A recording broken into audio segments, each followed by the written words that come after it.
Laws हैं, registration laws है, उसके मुताबिक अपने आप को रजिस्टर नहीं करवाती, ठीक है। इसलिए उसके लिए क्या रिस्क हो सकता है कि रिस्क ये फेस कर सकता है कि जो जितनी भी टैक्स के बारे में इंफॉर्मेशन है, रजिस्ट्रेशन है, ये जितनी भी लीगल रिक्वायरमेंट्स पूरी करनी है, वो हो सकता है बहुत ज़्यादा उसकी वजह से टाइम लॉस्ट हो उसका एनजीओ का। तो वो क्या करेगा कि वो जो एनजीओ है वो किसी लॉयर्स को हायर कर लेंगी, ठीक है, और उन कंट्री ताकि वो जो लॉयर्स हैं उनको हेल्प आउट करे इस काम में, इस प्रोसेस के अंदर। कम्युनिकेशन एंड आउटरीच, ये वही चीज़ है, कम्युनिकेशन की हमने बात की, हमने रेपुटेशन की बात की कि अगर वो किसी फंड रेजिंग कंपनी के साथ काम कर रही है, ठीक है। अब आप ये देखेंगे अगर आपकी एनजीओ किसी फंड रेजिंग कंपनी के साथ काम कर रही है या किसी ऑर्गेनाइजेशन के साथ काम कर रही है, तो आपने इस चीज़ का ख्याल रखना है कि वो जो फंडिंग एजेंसी है, क्या वो फंडिंग एजेंसी, उस जो एक्सटर्नल फंडिंग सोर्स है, वो आपके कंट्री के अंदर लीगली रिकॉग्नाइज्ड है या नहीं है। क्योंकि अगर आपने किसी से फंड ले रहे हैं, कोई फंडिंग एजेंसी है, तो इस चीज़ का आपने ख्याल रखना कि ऐसा ना हो कि वो इलीगल वे से कहीं से फंड्स जनरेट करती हो और वो आप तक पहुंचा रहे हो, राइट। ज़्यादातर कोशिश करें कि अगर आपने कोशिश ये करें कि in house fund raising staff, या अगर फंड रेजिंग के लिए, इवन फंड रेजिंग के लिए भी, ठीक है, कि आप चाहते हैं कि आपकी ऑर्गेनाइजेशन एनजीओ को फंड्स मिले, उसके लिए आप फंड रेजिंग इवेंट ऑर्गेनाइज करवाना चाह रहे हैं, ठीक है। तो इसके लिए ज़रूरी है कि आप अपने अंदर के जो आपके ऑर्गेनाइजेशन का जो इंटरनल स्टाफ है, उस स्टाफ को हायर करके आप जो है वो फंड रेजिंग करवा लें, उनके थ्रू ही फंड रेजिंग इवेंट करवाएं। ऑपरेशनल क्या है कि जो लोकल पार्टनर है does not have the capacity to meet donor conditions, ठीक है। ये कि जो पार्टनर है एक किसी भी एनजीओ का, उसका लोकल पार्टनर, उसके पास इतनी कैपेसिटी नहीं है कि जो डोनर उसको बता रहा है, जो डोनर जो उसको पैसे देने वाला है, फाइनेंशियल उसको नीड्स या मटेरियल रिसोर्सेज उसको दे रहे हैं, तो उसकी कोई ना कोई कंडीशंस होंगी, जाहिर सी बात है। वो उन कंडीशंस को क्या मीट कर पा रहा है या नहीं कर पा रहा।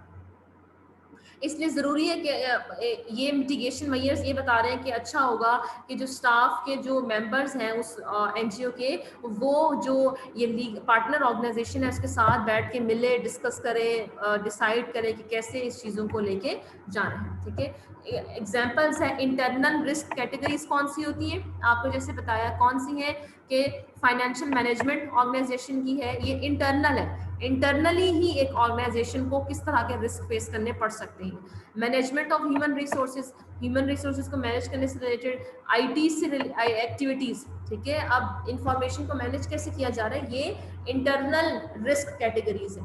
एक्सटर्नल रिस्क कैटेगरीज कौन सी हैं, इकोनॉमिक एंड पॉलिटिकल चेंज, कोई इन्वायरमेंट में उस जहाँ पे वो एनजीओ काम कर रही है वहाँ पे इकोनॉमिकली कोई चेंज आ गया है, पॉलिटिकल चेंज आ गया है, कोई सोशल चेंज आ गया है, या कोई तब्दीली आ गई किस चीज़ में, फंडिंग और रिपोर्टिंग इन्वायरमेंट के पहले उस वो जहाँ पे काम करती थी वो एनजीओ, वहाँ पे वहाँ की जो गवर्नमेंट थी, जो ऑफिशियल्स थे, वो कोई फंडिंग रिपोर्ट नहीं मांगते थे, ठीक है। लेकिन अब क्या हो गया कि अब उस जगह की जो गवर्निंग बॉडी है उस इलाके के अंदर, वो लोगों से अब क्या मांग रही है, फंडिंग रिपोर्ट्स मांग रही है। अब वो कह रहे हैं कि आप अपनी फंडिंग रिपोर्ट्स भी दें और अपने प्रोजेक्ट रिपोर्ट्स भी जमा कराएं, जो अगर आपने हमारे इलाके में काम किया है तो हमें पता चले कि आपने कैसे किया है, कब किया है, किस तरह से किया है, ठीक है।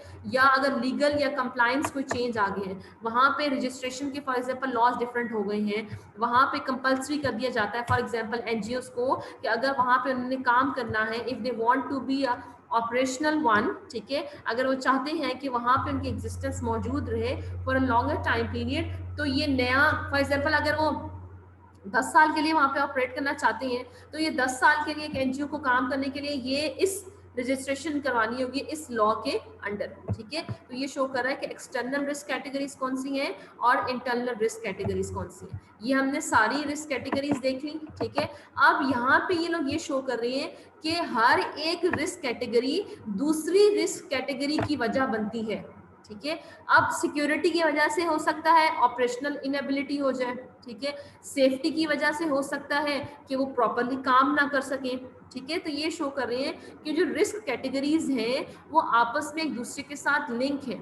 एक रिस्क होने की वजह से हो सकता है वो दूसरे रिस्क की वजह बने। जैसे ना यहाँ पे बात की हुई है कि कोई इंफॉर्मेशन हो गई है, डेटा ब्रीच हो गया। अब इंफॉर्मेशन या डेटा ब्रीच की वजह से क्या हो गया कि उसकी रेपुटेशन को नुकसान हुआ है।